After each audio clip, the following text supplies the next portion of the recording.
Movies watched when we are younger hold a special place in our hearts. Even if we learn these movies are not masterpieces as we grow older, nostalgia still holds sway over our perceptions.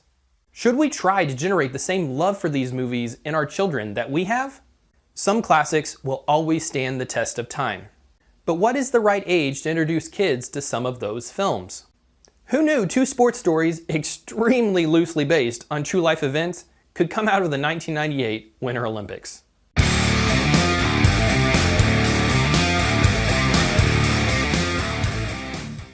Cool Runnings, starring Leone, only one name on his IMDb page, Dougie Doug, John Candy, and directed by John Turteltaub. The movie tells the story of how a group of Jamaican sprinters formed a bobsled team to compete in the 1998 Winter Olympics. The movie is heavily fictionalized from true life events, but if you can get over this fact, the story it tells is both funny and uplifting. The one thing I realized rewatching the film was how stereotyped some of the Jamaican characters were in the film.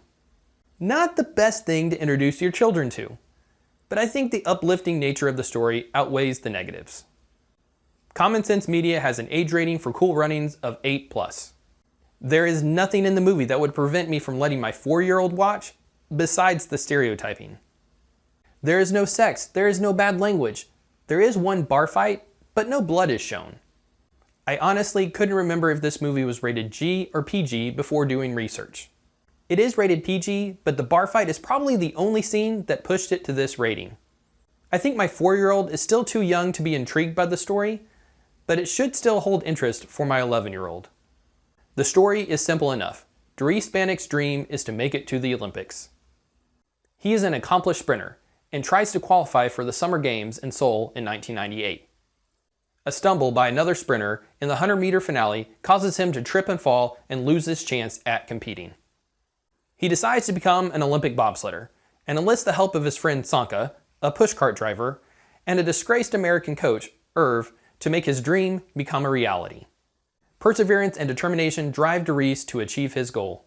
He will not stop until he becomes an Olympian.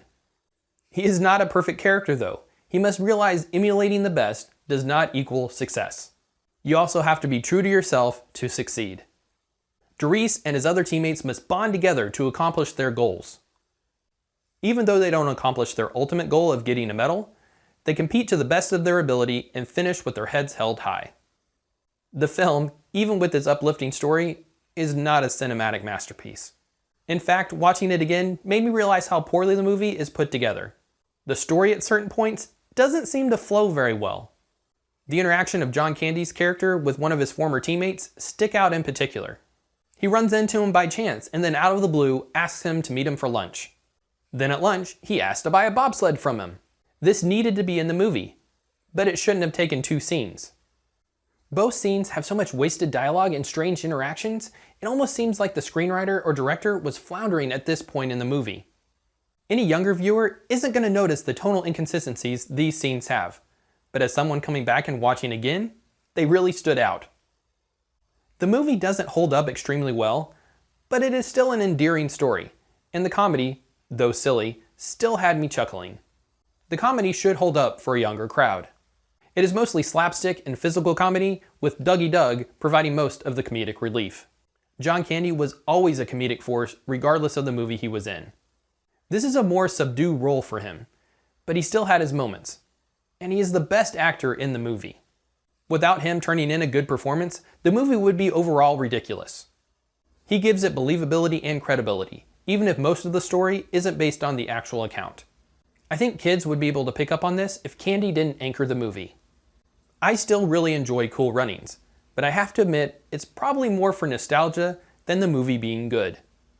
The message is still uplifting and the comedy still lands, but the strange pacing and scene setup detracts from the movie.